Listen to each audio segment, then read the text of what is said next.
I was the highest scoring student of my entire school, and today I will be reviewing some myths that these news articles and researches say about studying, and I'll be telling you if they are actually correct or not.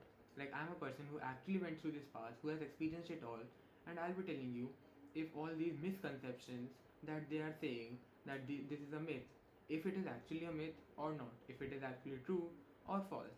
Okay, so first of all, just to make one thing clear, in this video, whatever myths that I've taken it simply by searching on the internet myths about studying or myths about learning. Like, you'll get hundreds of websites, then clicked on top few, three or four, and then I have compiled this list. Okay, so these myths lists are not from me, but rather from, like, you can literally search it on the internet. It's from the internet. So, the first myth that we have is more study is equal to better grades. As it's a myth, it means that studying more does not always mean that you will have better grades. This is what the statement is trying to say. Well, what I think is this statement is partially true. It's not 100% true, but partially true. The thing is that if you are a complete beginner, you have not done anything regarding studying, you are not consistent in studying, you do not read a book, you are just like you watch Instagram reels of those goofy ass girls, or you play video games or whatever, then spending as much time as you can on studying, even if your method is wrong, even if you do not know what you're doing, it's still valid and worthwhile. Like, at least you're doing something. At that point, this is what the statement is. At least you're doing something. If you're not playing games, then you're studying. And then the thing which makes this myth partially true, like which makes this statement that more studying is equal to better grades true, partially true, is that for advanced students, for the people who are actually studying and are consistent in that, for those people, this statement is not truly true. Like, of course, if you are studying, then that's expected of you. You can watch my previous video about the level of success and standard of success to understand more about this concept. But the thing is that if you are studying, then that's expected of you. You are spending more time in studying, then that's expected of you. But what method or technique you use at that point, that will make the difference. Earlier, it was how much you are studying, if you are actually studying or not, and how much you are studying. But now it is, if you are studying, then which method are you using, which technique are you using, or are you studying well or not? You're getting my point. That's what has changed. That's why this myth is partially true. Now, the second myth is A grade students, or topper students, or high grade students, elite students, whatever you might want to call them, and I'll call them topper throughout the video. I know the word is cringy, like topper or whatever, but that's the easiest word to say. Topper students have no life outside school. Now, what this statement is trying to say is that as it's a myth, this statement is saying that actually what is true is that topper students have a life outside school, that like they have fun, they have time to sleep, time for themselves. What I think is this statement is false, because as a topper student myself, I can say that there was no time for me to relax. There was no time for me to just sit around and just watch the environment or whatever. Like, often there was not even time for me to sleep or to eat. Like, I had literally stopped eating my dinner so that I could study. I literally stopped sleeping so that I could study. You can understand by this that it is not that if you are a topper student, then life is just unicorns and rainbows, you can just go out and play and still be a topper. For maintaining that, you have to study as much as you can. Now, I don't know if that's just me, like there might be a topper student who might be like good at everything. He might play football for 2 hours, then go to gym for 2 hours, then study. I don't know. But when I tried that, it did not work. That's why I can tell you have to spend as much time as you can on studying, and if you are doing that and you're consistent in that, then you have to improve your technique. Like, there is no rest time for you to study, right? There is no time for you to rest and just chill around. You have to study all the free time that you can get. Now, third thing is making notes is bad because all info is already in the book. This is a myth. So the statement is trying to say is that making notes is actually good even if the information is already in the book. Well, I do not agree with this statement at all, because first of all, you can watch my previous video, like it's completely about making notes and all. But what I think is that making notes is not sensible because you're basically copy pasting the statement from the book. if you're making notes as a learning strategy because you learn better when you write the stuff again, then that's fine. But just to rely on those notes and just to be like, yes, I'll just look at the notes later so that I do not have to read the book, that's not sensible at all, because you have to read the book as much as you can. You have to repeat and repeat and repeat, and that will lead to the second point. Like the second myth, that was that you will not have time, because topper students do not have time. Because you will repeat so much, because you'll study so much, you will not even have time to breathe.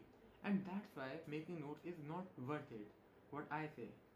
But the thing is that if your book is 1,000 pages long or 2,000 pages long, then of course you cannot read it over and over. Then making notes is fine. But for generally, your book must not be that long if you are in high school. And even if it is, then it must be filled mostly with pictures, right? Because no one is giving a 2,000 page book to a high schooler, right? Now, the third myth is that dedicated study area should be there. This statement is trying to say that there, like, you can study even without a dedicated study area. Well, what I think is this is completely false. Like, this statement is not true at all. You need an area in which you can focus and complete your work that is required out of you. Because you got to understand the point that focusing means that you have to give your complete attention to that thing. You do not have to distract it. Now, of course, you cannot go to a bar or a club or whatever and there study. Of course, you cannot do that, right? So, studying needs a place which is quiet and which gives you alone time. Like, if you do not have that situation or scenario, like you are living in one room with your family, then that's fine. You can still study. But if you have the option, then it's recommended by me and by most of the topper students that I have talked to study in a quiet place without any music or some shit. Like, people say that I like to listen to music while I read. Well, this is a bonus myth, but fuck it. It's actually not true at all. You cannot read or learn while listening to music or with distractions. You gotta understand that you can, like, you need a place to study, so that as soon as you enter that place or are close to that place, your mind will instantly associate that incident or that time frame to studying. So your mind will constantly be thinking about studying, and that is important. Now, of course, if you want a 10 minutes break because you're not understanding the concept, then you can just like sit outside or like in your balcony or something in the sunshine or whatever, and then read. Of course, that's fine. But in general, you should have a particular place where you study. Alright? Now, revising too early will make me forget information. This statement is trying to say is that you should revise earlier, because like the myth is that people generally think that if I revise earlier, then I'll forget the information. So the statement that the author or the website is trying to make is that you should actually revise early because it's good for you. And I actually agree with this statement. Like, this is the first myth that I fully agree with, that you should revise as fast as you can, like as early on as you can. Because let's take an example to make it easier. Let's say you have your exam on 1st June and today it's, let's say, 15th May. Alright? Now, will you spend your time studying for the exam and rereading the concept 2 or 3 times, or will you read it like in the last 2 days? Most students would unintentionally or intentionally pick the last 2 or 3 days option, but that's not worth it, because you actually would understand more if you read it right now and then reread it later. Like right now, if you're reading it, then you will be thinking that what is this, what is that, then you'll be asking doubts. You'll have time to ask doubts, you'll have time to understand, you'll have time to take breaks. But later on, you'll have to study so fast that you'll not have time to ask doubts. You will not have time to understand the concepts, to analyze the information. For example, in French Revolution, there is a statement that people march to the let's take an example of the fort, like whatever fort. People march to the fort. Okay. Now, you also know that in books, the general language is that they first create a suspense, then reveal the information later. When you're reading it for the first time, you will think, where are they marching to? Like, where are they going to? Right? Then, after you read it all, you will understand that they are marching to this place, they are going to this place, whatever. But if you are reading it for the first time before the exam, like just before the exam, then you'll not even have the time to understand it. Like, if you can read it right now and then read it later on, like reread it later on, then at least your mind will be filled with the concepts, and later on you'll just have to revise those concepts. But then, like if you are starting on the first time for the later time, like for the later time, you're doing it for the first time, then what? Then you also understand that then your mind will be exposed to completely new information which it will absorb much slower, and it will not understand most parts of it, right? I have a whole dedicated video about this all. You can watch that video, and you will actually understand like how this works, what I'm trying to say about studying later, studying earlier. Like it's, I think title is playing video games actually fun? Alright. Well, the sixth myth is that A grade students have always been talented. The statement is trying to say is that no A grade student or no topper have always been talented, right? This is what this statement is trying to say, and I completely agree with it. Like no one is born reading a book, or no one is born already knowing what they should know for the exams. They always learn. They always understand the concepts. It's just the matter of who works harder, who works smarter, who has a better strategy, who spends more time studying, right? Like if you are a normal kid, like an average person, you can be better if you study more, right? You, like the thing is that an F grade student can go to an A grade student, and an A grade student can go to an F grade student. It's not different. The thing is that if you are F grade and you start studying very very hard, then you will go to an A grade. If an A grade stops studying, then he'll go to the F grade. That's the basic difference. Like you gotta understand that studying is not something that you can just think about doing and actually do. Like toppers are not like some magicians or something. They just think that I have to study and then get good marks. They actually have to put in the effort, and if you put in the effort, then you will become the topper. There's nothing stopping you from becoming a topper. And most toppers or most geniuses are not actually born geniuses. It's just that they generate a curiosity in their mind, and then they fulfill it. They are not distracted by shit like Instagram, playing games, endless zone zero, whatever the fuck. They generate the curiosity in their minds, and then they stay away from distractions. That's how you become a topper. Next myth, or the final myth, the seventh myth, is that cramming is bad. So the statement is that cramming is not actually bad, and I agree with the statement. Cramming is not actually bad. It's just that if you're doing it for the information that you actually need to learn for long term, then it's bad. For example, you're not studying for the exams or whatever, but you're studying for your personal knowledge, for let's say pyramids of Egypt, or Pantheon of Rome, Colosseum of Rome, whatever. Or studying about those things for your personal knowledge, then of course you would not want to cram information. Cramming information only works when you do not care about the subject at all, and you just are waiting for the exam to be finished. At that point, and if you have not done anything earlier, then cramming will of course work, and that's the only way.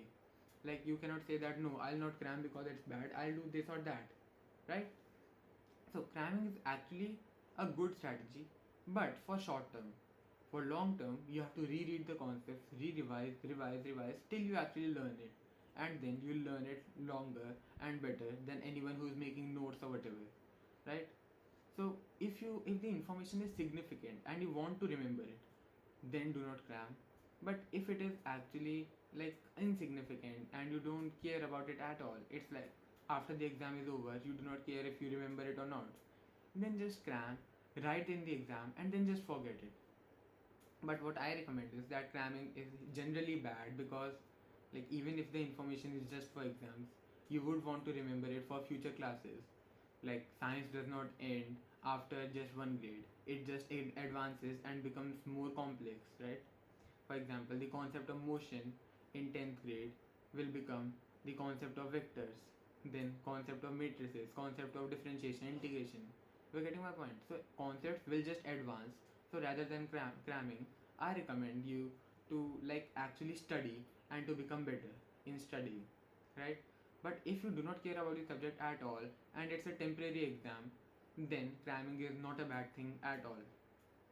Now, the purpose of making this video was that there is so much misinformation in the world, so much misinformation online that people just search myths about studying, then think, oh, like toppers really do not study that long, and then they just go outside playing or whatever. But I want to actually emphasize what is the truth. Like when I was like studying and all, then I found these websites. I was like, why are they lying to people? Like I don't know if toppers actually are like these. But when I became a topper, I realized that it's not true at all. And that's what I want to safeguard you from. Like it's not true. These myths are not actually myths. They are realities.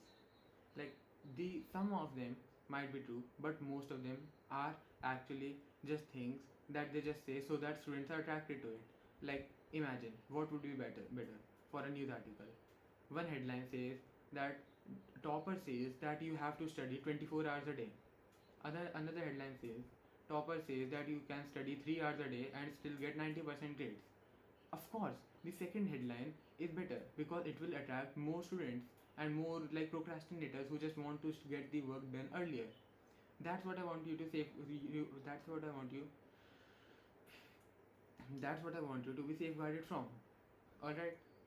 So this was all for the video. In this video I have like discussed and reviewed 7 myths about studying that people generally say or websites generally call out. All right.